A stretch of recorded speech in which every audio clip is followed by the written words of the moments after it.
Yeah, Ryan Smith, founder and CEO of FTSY. Also have with me PJ Worsfold, our head of product, who came out of shoes.com, and Boyang Hu, our front-end developer.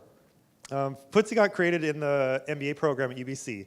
I was doing a mid-career shift, looking for a big market with lots of waste, especially structural waste, like some significant barrier that was preventing that waste from being more efficient. And for me, like skinny, narrow feet, soccer cleats are awesome, high-end Italian shoes are awesome, everything else just sucks.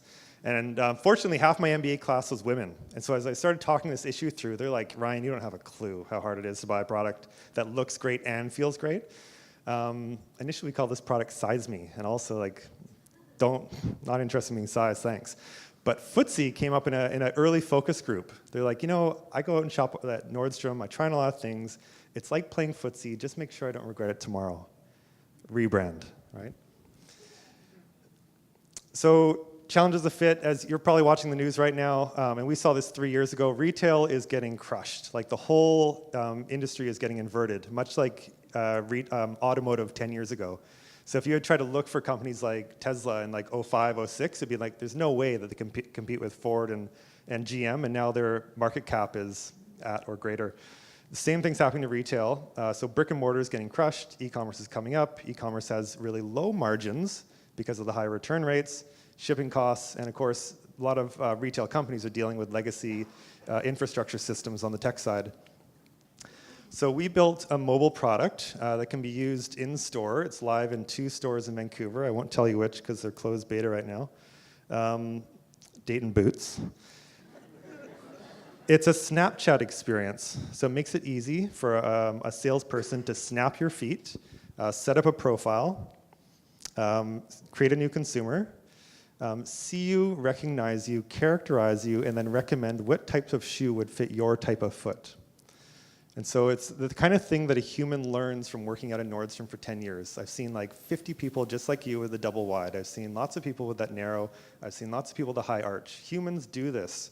Our eyes can be trained to see objects, characterize them, and know what that means with the product knowledge. So we built this computer vision product to see. For the average person, they just want to know what their Brannock size is. Like I'm a 10 on average, with some basic, measurements there.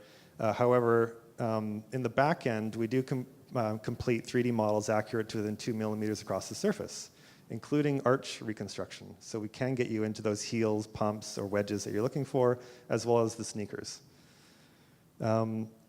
Keen is one of our beta partners. And so the thing that we're looking at is, okay, great, you got me in store, you used to use a metal ruler, now you use an app. I've got you digitized, and I can pre-populate the whole store for you. And so now if you're looking at that hiking boots, you don't need to worry, I'm a 10 in this, and a 9 in that, and a 9.5 in this. It'll pre-populate to say, Ryan, try these in the 8.5, which might seem weird, but we know from experience, trying on lots of shoes, that the sizing charts are all over the place. So because we have a digital copy of you, we can put you into the right product. We're hiring like mad. We actually just recruited a guy at a Disney, DreamWorks. He's in LA right now. He's joining us May 15th. So we're adding a lot of horsepower. The team is 8. It will be 9. We're adding a number of Android, iOS, DevOps, and of course, research people. The nature of this product, much like other AI products, is we're building everything from scratch. We're writing the libraries. We're doing all the unit testing. Everything is from scratch. We're not downloading and stitching together someone else's APIs. We're building it. We're also doing demos. So if you don't want to kick off your shoes and play FTSY today, after this is wrapped up, I think we have that table over there or something, Pindi. So you can come us, meet the team, try it out, play FTSY. So this is the first vertical we're going after is footwear. It's very attractive for a lot of reasons. And of course, the vision is multi-category. Eyewear, helmets, bikes, shoulder pads, like if you're a mountain biker, there's all kinds of consumer goods where fit and comfort really matter, and so you have to try it on. And so if we can build this AI to facilitate multiple consumer goods, then it makes it way faster, cheaper, and easier to buy those kinds of goods. Thanks all. Talk soon.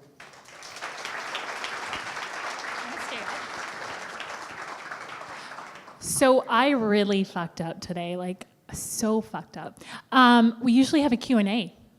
And And that's what we're going to facilitate right now. So if you have a question for Ryan or for PJ, want to shoot up your hand and ask about perhaps the returns or whatever it is, feel free to do that and I'll invite you up. Okay, it's a little quiet for the demo. I'm going to also, oh, Alex, come on up. I've just got to get you to cross that barrier. Thanks. So one question, if I can, from a, how did you know that, you mentioned before 20 to 40% of people return shoes. How do you know it's because of size? Great question. Lots of documentation, research, and industry pain. So it's a very well understood industry problem. And talking to people like PJ, so he was at shoes.com, and I was doing my MBA. We got introduced by one of our profs. And so people like him, actually, do you want to answer some of this in terms of like the data? Yeah, well, quite often they tick a box. And so there is some margin of error there that like actually it's the wrong color or whatever. But it's pretty robust data that's done in-store and online around return rate reasons. Actually, in the UK, there was this great report by Draper showing 70% of all returns are due to wrong fit. And there's another Gartner report saying 80% of Americans buy products that don't fit them. So there's like really well understood like return rate reasons. Yeah. Yeah. What we found is that people say, oh, I'm a 10, but in fact they're not. They just always had. Yeah, and we see in our data that men often bias themselves up and women bias themselves down. Right? And so men wearing these like floppy shoes, and it's like, dude, like let me measure you and get you into a proper fitting good. And then they do put on a pair of shoes that actually fits, and they're like, wow, like, dude, confidence, I feel great, right? So that happens all the time. And then with women, of course, like bunions, like deformation of the toes, all kinds of like bone changes happen with wearing shoes that are too small. So well understood problem. Across the yellow line. From a monetization perspective, what is the model, and have you ever considered membership models, so where you pay a fee and you get 2 pairs a year to sort of circumvent the returns issue? I love talking creatively about revenue models, so if you or anyone else want to talk this through. 3 tiers in the retail industry. One is the small business, like Ryan Shoes in Vancouver. I'm making craft Oxford leather shoes, and I just started selling them on Shopify. Awesome. Shopify plugin, like 3% or something per sale, and Shopify just pays us, and it's a plugin, so easy, low volume. Mid-tier is SaaS, right? So on average, I'm dealing with this kind of volume. I just want to know some consistent number. For a mid-tier, $250 to $1 billion brand, it's worth $500,000 a year. Top-tier enterprise is white-labeled. Nike is never going to show you FTSY, right? It's going to be another button on their app, and we're just going to have an SDK supporting them. So that's going to be somewhere in the $5 to $10 million for an enterprise customer with support. So 3 tiers because it's a highly fragmented, non-conformist industry. Yeah. Yeah. Feet, we found, was the best area to characterize today. Our CTO has a facial recognition background. He actually built one of the first massively scalable computer vision technologies for highways, casinos, and airports. And so feet show genetic patterning. And so as you look at genetic variation, it's really easy after training the neural network like as a deep learning technology to see and understand what's there. Other body parts are a little harder, and there's a lot of variance with like everything you wear hip to shoulders. So like I may wear a snug fitting shirt, and then later on I'm going out and I want to wear like a looser fitting shirt. So same body, different emotional preference, whereas feet are pretty consistent. And so once you kind of get in the right ballpark, it's easier to then recommend a product. Whereas when I talked to Indochino really early on, Kyle Vuko and Dennis Rome had told me like suits are tough because a lot of people don't know how to buy the right product. So you land a custom suit on someone for the first time, they're like, it's too tight or snug, and it's like cupping their chest, and they're like, I need it more spacious. And so they end up bagging them out for a while. And then after they worn a bagged out suit, they're like, oh, actually, no, it did feel better snug. So the emotional biasing is really hard with most consumer goods. There's methods to it, but footwear is ideal. Perfect. Oh, sorry, go ahead. Yeah, great question.